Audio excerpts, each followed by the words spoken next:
Baby, you're the most beautiful girl there is, because you know how to smile in a way that takes people's breath away. You're enchanting. Never forget that. Jennifer Grey wrinkled her nose in annoyance. Her father didn't understand the first thing about beauty. To him, the most beautiful person was the one who brought joy to others. The girl had grown up in a family of artists. Her mother, Jo Wilder, was a well-known singer, and her father was the celebrated Broadway actor and director Joel Grey, whose name became legendary after his role as the MC in Cabaret. And her grandfather was none other than the famous musician and comedian Mickey Katz. This was a family bursting with bright, eccentric talent, and with looks that didn't exactly follow convention. And yet none of them let it bother them. Her grandfather always said an unconventional face was an asset for a performer. It drew attention away from your looks and put the focus on your talent instead. Her father's advice stuck with her, and Jennifer Grey held her ground through the taunts of her classmates who mocked her as Miss Nose and Toadstool. Acting school became her salvation. There she learned to transform, not just her inner world, but her outward self as well. And no one was better at it than Jennifer.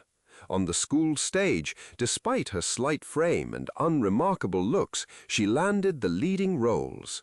Under the lights, she turned into a star. Her ease and charisma caught every boy's eye. Word of the talented young actress spread fast, and soon enough came the call to Hollywood. The parts were small, but she was happy, and she believed that soon she'd land the role that would prove to the whole world what she was capable of.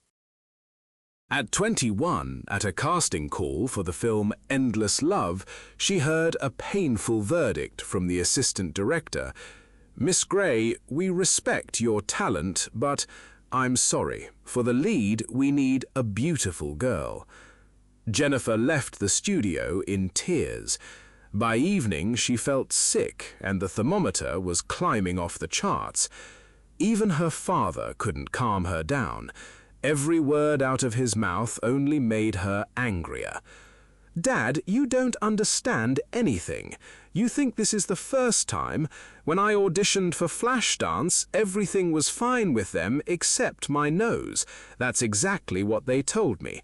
Miss Grey, you move beautifully, and you're a wonderful dramatic actress, but your nose, it ruins everything." And they wouldn't cast me for the young and the bold either, because my legs were too short and my face wasn't symmetrical. So what's the point of me even being in this business? Jennifer would stare at herself in the mirror for long stretches, studying her large nose and the irregular features framed by a mop of curly hair. On the set of Ferris Bueller's Day Off, she met a young actor named Matthew Broderick.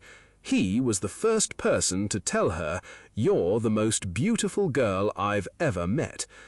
Those words turned her world upside down, and she fell in love. Their romance moved fast, and it seemed to be heading straight for a wedding, until a tragedy shattered their lives. In August 1987, Broderick invited Jennifer to Ireland, to a small village on the coast where his relatives on his father's side lived. Their trip started out like something from a fairy tale.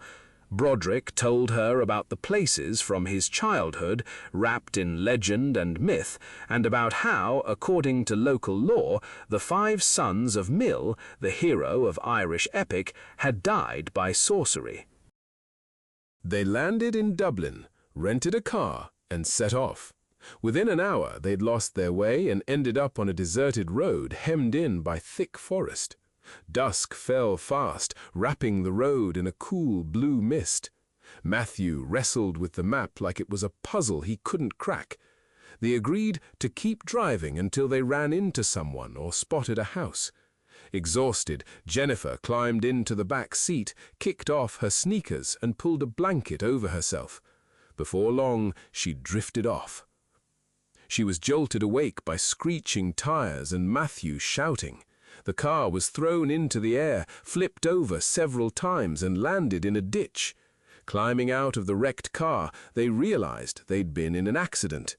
Matthew told her that while she was asleep, the fog had grown thick, but he'd spotted lights in the distance and steered toward them. Those lights turned out to be the headlights of an oncoming car. In the collision, 2 women, a mother and daughter, were killed. Jennifer suffered a neck injury. Matthew got off with bruises and a broken leg. But something essential in their relationship had died in that moment. Jennifer suddenly understood that this horrific day would stay with them forever, and that the knowledge that they had unwittingly caused 2 deaths would never let them build a life together. What's more, Jennifer was furious at how Broderick reacted to it all. He insisted the weather was to blame and claimed he barely remembered any of it. He clearly had no intention of letting what he called a freak accident wreck his life. The wedding never happened, but Jennifer wasn't alone for long. At a party, she met Johnny Depp, and sparks flew between them. But their relationship ended almost as quickly as it began. Depp fell suddenly and hard for Winona Ryder, while Jennifer found comfort in the arms of William Baldwin. She was 27 when she was offered the lead in a low-budget film called Dirty Dancing. Nobody could have guessed then that the project was headed for runaway success. Director Emile Ardolino gave Jennifer a simple instruction: just be yourself. No makeup, no glamorous outfits, just shorts, a shirt knotted at the waist, and your hair down. In the story, her character, a naive 17-year-old named Baby, spends a summer at a resort with her parents, where she gets her first real taste of the adult world and falls in love for the first time with a brooding heartthrob played by Patrick Swayze. Off-camera, though, their relationship was far from perfect. Patrick, a trained dancer, often lost his patience and threw sharp remarks her way, things like, "2 left feet, what a partner I got stuck with." But on screen, their chemistry was flawless.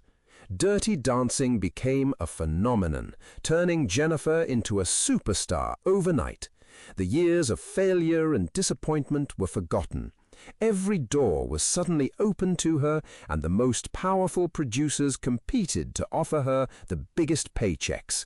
Girls all over the world wanted to look like her, curling their hair, wearing shorts, tying their shirts the way her character Baby did.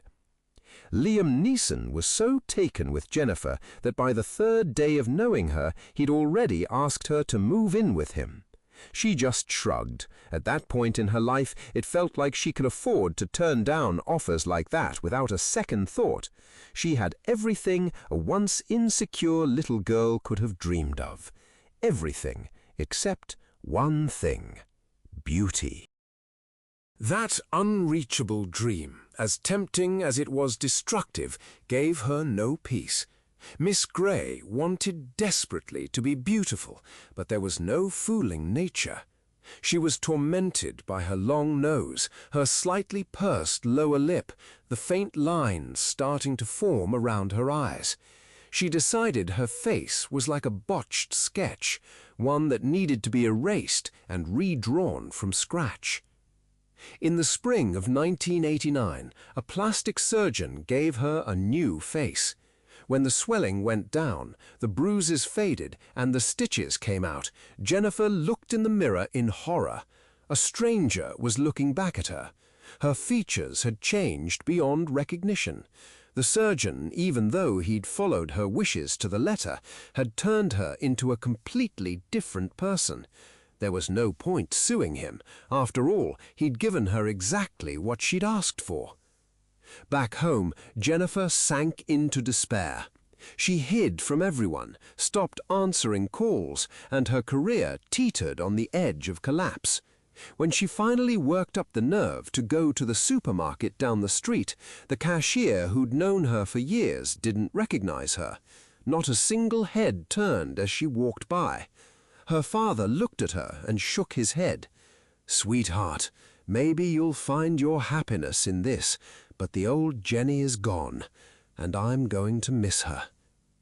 Friends and acquaintances didn't recognize her, and producers started backing out of projects with her. Francis Coppola, who was directing her in The Cotton Club, told her flat out, "Jennifer, you've got a new face now, which means you need a new story. You need a new Dirty Dancing. Who are you? Even I find it hard to believe I ever knew you." Jennifer had always had a gift for filling a room with laughter.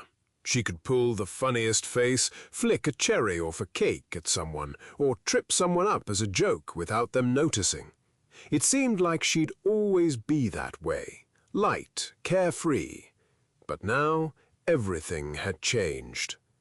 The new face, which had looked flawless at first glance, turned into a mask hiding years of loneliness underneath. Jennifer bought an apartment in New York, close to her parents' place, and rarely went out for film work anymore, limiting herself to cartoon voiceover jobs. Her life became quiet and joyless. That's how things stayed until Christmas of 2000. A snowstorm buried New York, and a biting wind chased pedestrians indoors. Jennifer was at a small studio, recording lines for another animated film, getting ready to spend the holiday alone. But that day, something like a miracle happened. She was introduced to an actor named Clark Gregg, with whom she was set to record a couple of scenes. She'd voice a lazy rose, he'd voice a moth in love with the flower. In the dim light of the studio, their eyes met, and she heard his line in a whole new way. "You are the queen of all flowers, and I am just a moth, but I am so hopelessly in love with you." Later, Gregg admitted he'd fallen for Jennifer at first sight. When he found out she was single, he couldn't believe it. How could a woman this beautiful possibly be alone? Gregg had never seen Dirty Dancing. He thought of it as sentimental fluff made for teenage girls. Of course, he knew the film existed, but Jennifer? Had she really been in it? And who did she play? Jennifer loved that Gregg knew nothing about her past, that he had nothing to compare her changed face to. Just the day before, she'd been planning to spend Christmas in front of the TV, comforting herself with food. But Gregg invited her to celebrate the holiday together. He was alone too. They say that if you make a wish on Christmas, it comes true. It seems they'd both wished for the same thing, because before long they were married and became parents to a wonderful little girl named Stella. Did Jennifer ever regret her past? The fact that she wasn't a star anymore, that the fame, the money, the public's adoration were all behind her, replaced by a quiet life as an actress nobody noticed? No, she didn't. The old Jennifer, with her old face, had been too carefree. She never would have found happiness or built a family as beautiful as the one the new Jennifer built. She never would have voiced cartoons at a small studio, never have met Clark Gregg, never have had Stella. She might have gone on living in a whirl of glitz and glamour, moving from one lover to the next, never once finding peace. She used to think beauty was the road to happiness. Life showed her that real happiness lies somewhere else entirely. P.S. Jennifer Grey is 66 years old now.